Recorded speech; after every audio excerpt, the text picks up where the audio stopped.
National Labor Relations Act of 1935, transcript of National Labor Relations Act, as amended since 1935.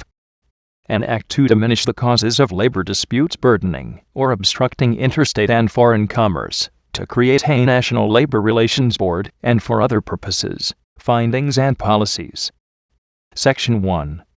The denial by some employers of the right of employees to organize and the refusal by some employers to accept the procedure of collective bargaining lead to strikes and other forms of industrial strife or unrest, which have the intent or the necessary effect of burdening or obstructing commerce by a. impairing the efficiency, safety, or operation of the instrumentalities of commerce, b. occurring in the current of commerce, c. materially affecting, restraining, or controlling the flow of raw materials, or manufactured or processed goods from or into the channels of commerce, or the prices of such materials or goods in commerce, or d. causing diminution of employment and wages in such volume as substantially to impair or disrupt the market for goods flowing from or into the channels of commerce.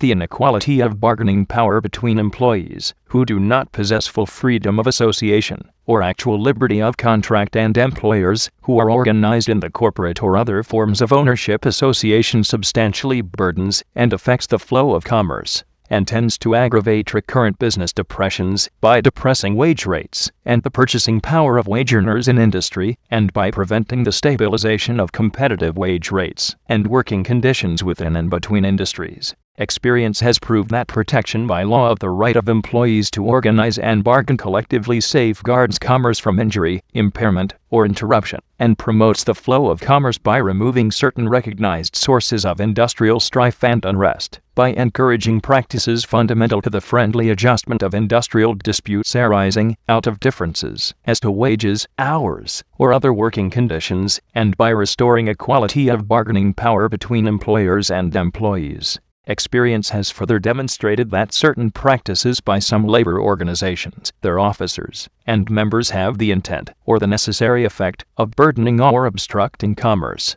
by preventing the free flow of goods in such commerce through strikes and other forms of industrial unrest, or through concerted activities which impair the interest of the public in the free flow of such commerce.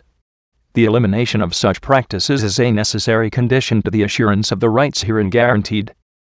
It is declared to be the policy of the United States to eliminate the causes of certain substantial obstructions to the free flow of commerce, and to mitigate and eliminate these obstructions when they have occurred by encouraging the practice and procedure of collective bargaining, and by protecting the exercise by workers of full freedom of association, self-organization, and designation of representatives of their own choosing for the purpose of negotiating the terms and conditions of their employment or other mutual aid or protection. Definitions.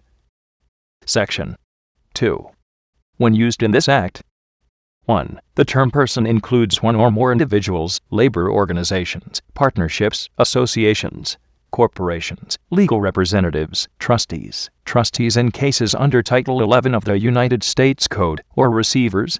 2. The term employer includes any person acting as an agent of an employer, directly or indirectly, but shall not include the United States or any wholly owned government corporation, or any Federal Reserve Bank, or any state or political subdivision thereof, or any person subject to the Railway Labor Act, as amended from time to time, or any labor organization, other than, when acting as an employer, or anyone acting in the capacity of officer or agent of such labor organization. Public Law 93-360, 1a, July 26, 1974. 88 Statute 395 deleted the phrase, or any corporation or association operating a hospital, if no part of the net earnings inures to the benefit of any private shareholder or individual, from the definition of employer.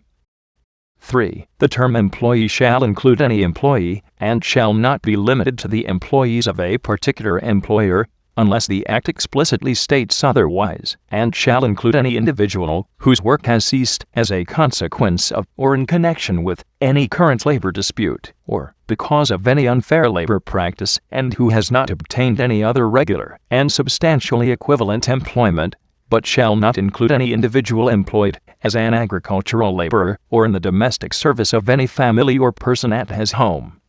or any individual employed by his parent or spouse, or any individual having the status of an independent contractor, or any individual employed as a supervisor, or any individual employed by an employer subject to the Railway Labor Act, as amended from time to time, or by any other person who is not an employer as herein defined. 4. The term representatives includes any individual or labor organization. 5. The term labor organization means any organization of any kind, or any agency or employer representation committee or plan, in which employees participate, and which exists for the purpose, in whole or in part, of dealing with employers concerning grievances, labor disputes, wages, rates of pay, hours of employment, or conditions of work. 6. The term commerce means trade, traffic, commerce, transportation, or communication among the several states or between the District of Columbia or any territory of the United States and any state or other territory, or between any foreign country and any state, territory, or the District of Columbia, or within the District of Columbia, or any territory, or between points in the same state, but through any other state, or any territory, or the District of Columbia, or any foreign country.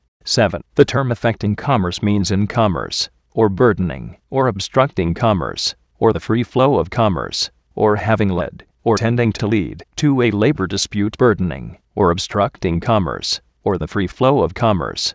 8. The term unfair labor practice means any unfair labor practice listed in Section 8. 9. The term labor dispute includes any controversy concerning terms, tenure, or conditions of employment, or concerning the association or representation of persons in negotiating, fixing, maintaining, changing, or seeking to arrange terms or conditions of employment, regardless of whether the disputants stand in the proximate relation of employer and employee. 10. The term National Labor Relations Board means the National Labor Relations Board provided for in Section 3 of this Act. 11. The term supervisor means any individual having authority, in the interest of the employer, to hire, transfer, suspend, lay off, recall, promote, discharge, assign, reward, or discipline other employees, or responsibly to direct them, or to adjust their grievances, or effectively to recommend such action, if in connection with the foregoing the exercise of such authority is not of a merely routine or clerical nature, but requires the use of independent judgment.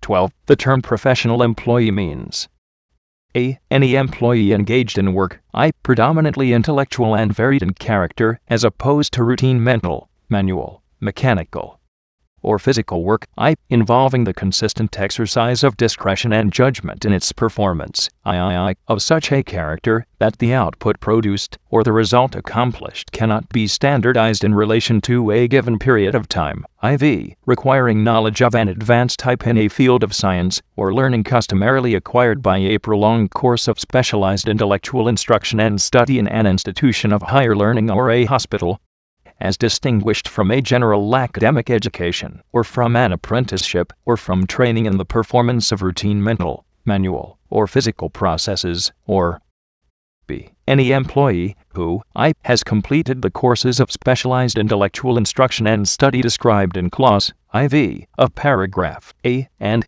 is performing related work under the supervision of a professional person to qualify himself to become a professional employee, as defined in paragraph A. 13, in determining whether any person is acting as an agent of another person so as to make such other person responsible for his acts. The question of whether the specific acts performed were actually authorized or subsequently ratified shall not be controlling. 14. The term healthcare institution shall include any hospital, convalescent hospital, health maintenance organization, health clinic, nursing home, extended care facility, or other institution devoted to the care of sick, infirm, or aged person,